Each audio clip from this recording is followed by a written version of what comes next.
اپنی بدنامی کا صحرا میرے ہی سر ہے، نہ میں نادانی میں محبت کرتی اور نہ اپنا سب کچھ لٹا کر اپنی زندگی برباد کرتی۔ یہ ان دنوں کی بات ہے کہ جب کافی دنوں سے ہمارے گھر کے سامنے والا مکان خالی تھا۔ مالک مکان کسی مختصر فیملی کی تلاش میں تھا۔ جلد ہی اس کو کرایہ دار مل گیا۔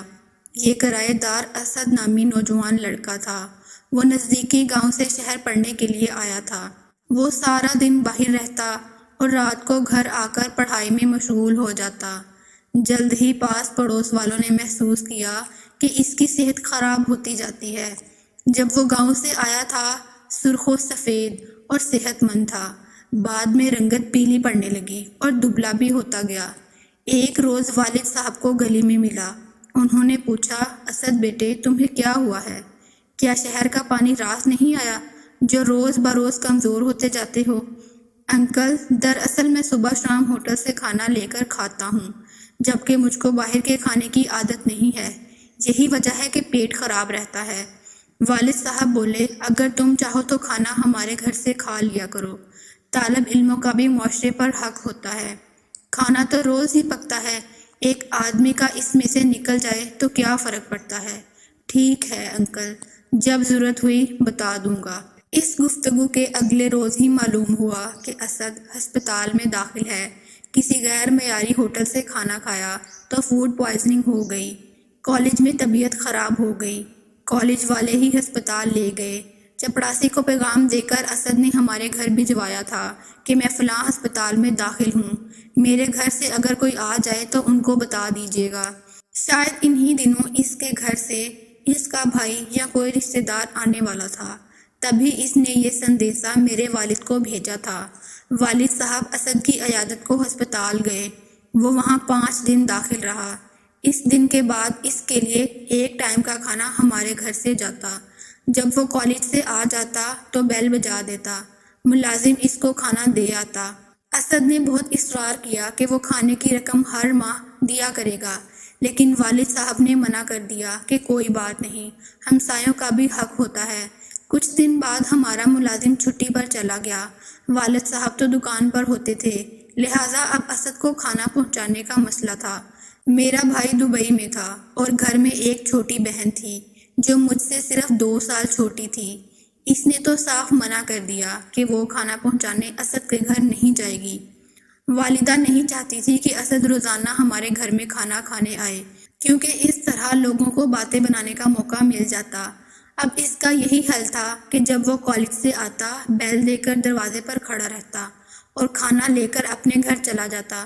کھانا کھانے کے بعد دوبارہ برتن دینے آتا، بیل دیتا اور ہم برتن لے لیتے۔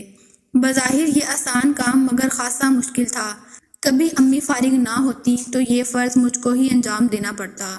ایک روز وہ کھانا لینے نہ آیا، اگلے روز بھی نہ آیا۔ امی برقع اوڑھے اس کے دروازے پر گئیں، بیل دی، وہ باہر آیا تو پوچھا، بیٹا کھانا کیوں نہیں لے رہے؟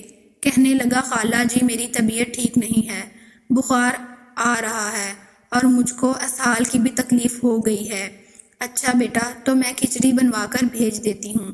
امی نے مجھ سے کہا کہ کھچڑی بنا دو۔ میں نے کھچڑی تیار کر لی تو خالہ کو فون آ گیا کہ ان کے شوہر کی طبیعت خراب ہے، ان کو ہسپتال لے گئے ہیں، فوراً آ جاؤ۔ والدہ نے برقع سر پر ڈالا اور خالہ کے گھر جانے نکل گئیں۔ ان کو یہ بھی یاد نہ رہا کہ اسد کو کھچڑی دینی ہے۔ کافی سوچ بچار کے بعد بالآخر میں نے ہمت کی، چادر لپیٹے میں کھچڑی لے کر اس کے دروازے پر پہنچی، بیل دی، کوئی جواب نہ آیا۔ سوچا شاید اسد کی طبیعت زیادہ خراب ہے، سو ہمت کر کے اس کے گھر کے اندر چلی گئی، کیونکہ دروازہ کھلا ہوا تھا۔ دبے قدموں ڈرتی ڈرتی آگے بڑھی، وہ کمرے میں نہ تھا۔ واش روم سے پانی گرنے کی آواز سنی۔ کھچڑی اس کے کمرے میں پڑی ٹیبل پر رکھ کر میں الٹے قدموں لوٹی تو وہ واش روم سے نکل آیا۔ کہنے لگا، آپ کو زحمت کرنا پڑی، شکریہ۔ میں نے کہا، کوئی بات نہیں، اماں کو خالہ کے یہاں جانا پڑ گیا، تبھی میں آ گئی۔ اچھا برتن لیتی جائیے۔ اس نے پلیٹ میں کھچڑی نکالی، برتن خالی کر دیے۔ میں نے برتن اٹھائے اور گھر کو آ گئی۔ اس پہلی جرأت کے بعد میری جھجک ختم ہو گئی۔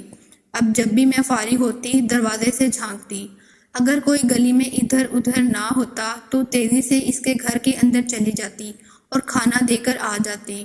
شروع میں ہم سلام و دعا کے سوا اور کوئی بات نہ کرتے تھے۔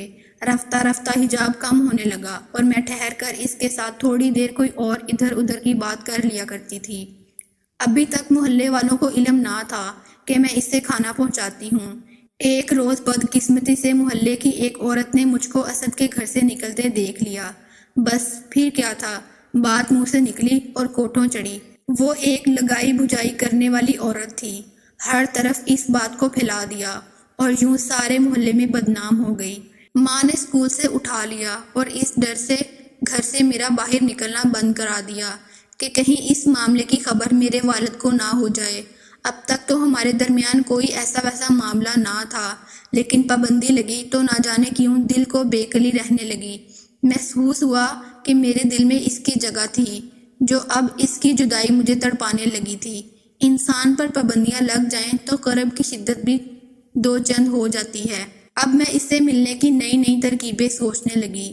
ایک بار خط لکھ کر اس کے گھر کے اندر پھینک دیا، جس میں لکھا تھا کہ گلی میں نکل کر اپنی صورت دکھا دیا کریں، کہیں تو پل بھر کو ملو۔ اس نے خط کا کوئی جواب نہ دیا۔ مجھ کو اور زیادہ بے قراری لگی۔ ایک اور خط لکھ کر دروازے سے جھانکا، دیکھا کہ گلی میں کوئی نہیں ہے تو تیز قدموں سے اس کے گھر کی طرف گئی۔ اس کے مکان کی وہ کھڑکی جو صحن میں کھلتی تھی وہ کھلی ہوئی تھی۔ ہاتھ آگے کر کے خط صحن میں پھینک کر الٹے قدموں گھر میں گھس آئی۔ اب اسد کو یقین ہو گیا کہ جب تک وہ مجھ کو جواب نہ دے گا میں اسی طرح احمقانہ حرکتیں کرتی رہوں گی۔ سو اگلے روز اس نے دوپہر کے بعد ہماری بیل بجائی۔ امی نماز پڑھ رہی تھی۔ میری چھٹی حس نے کہا ہو نہ ہو اسد ہے۔ دبے قدموں دروازے پر پہنچی، جھانکا تو وہی تھا۔ کہنے لگا میرے مکان میں میرے کالج کے دوست اور کلاس فیلو بھی آ جاتے ہیں، لہٰذا اب تم میرے گھر مت آنا، تو پھر گلی میں ہی میری بات سن لو۔ آخر تم نے مجھ سے کیا بات کرنی ہے، ابھی کہہ دو۔ ابھی ابا کے آنے کا وقت ہو رہا ہے، وہ اچانک آ گئے تو تم مجھ سے دریا پر ملو۔ میری سہیلی کا گھر وہاں قریب ہے، میں اس کے گھر کا کہہ کر جاؤں گی۔ دن کو تو مجھے پڑھائی کرنا ہوتی ہے، کل سے امتحان شروع ہیں۔ اچھا تو پھر رات کو مل لو۔ رات کو؟ اس نے حیرانی سے کہا ہاں، دریا 2-4 قدم پر تو ہے، رات کو امی ابا جلد سے سو جاتے ہیں، میں اندھیرے میں نکل کر دریا پر آ جاؤں گی۔ دیکھو آج رات ضرور آنا، ایسا نہ ہو کہ تم نہ آؤ اور میں وہاں تمہارے انتظار میں رات بھر بیٹھی رہ جاؤں۔ ایسا کہہ کر میں نے جلدی سے دروازہ بند کر دیا۔ اب اسد کے پاس اس کے سوا چارہ نہ رہ گیا کہ وہ رات کو دریا کنارے جا کر بیٹھ جائے اور میرا انتظار کرے۔ اتفاق کہ اس روز اماں ابا دیر تک باتیں کرتے رہے اور کہیں 12 بجے تک سوئے۔ جو ہی وہ سوئے میں نے دبے قدموں صحن عبور کیا اور آہستہ سے کنڈی کھولی، گلی میں جھانکا۔ آسمان پر ستاروں کی مدھم روشنی تھی، گلی سنسان تھی اور وہاں دور دور تک کوئی نہ تھا۔ جانے دل کی گلی کا کیا زور اور جذبہ ہوتا ہے کہ انسان نہ آندھی دیکھتا ہے اور نہ طوفان، انسانوں کا خوف رہتا ہے اور نہ ہی بھوت پریت کا۔ تیز تیز قدم اٹھاتی تقریباً 7 منٹ میں دریا کنارے جا پہنچی۔ اگرچہ مجھے آنے میں دیر ہو گئی تھی تو کبھی یقین تھا کہ وہ وہاں ضرور ہوگا۔ ہزاروں وسوسوں کا خوف دل پر اٹھائے جب میں دریا تک پہنچی تو دیکھا کہ وہاں وہ نہ تھا۔ تھوڑا سا اور آگے بڑھی تو کوئی اور بیٹھا نظر آ گیا۔ میں سمجھی اسد ہے جو میرا انتظار کر رہا ہے۔ جب ذرا اور آگے گئی تو کیا دیکھا کہ وہاں وہ تو نہیں، کوئی اور بیٹھا ہے۔ میں ڈر کر واپس پلٹنے لگی تو وہ بولا ڈرو نہیں بہنا، مجھے اسد نے بھیجا ہے، اس کو سخت بخار ہے، وہ میرے گھر میں لیٹا ہے، تم کو بلا رہا ہے۔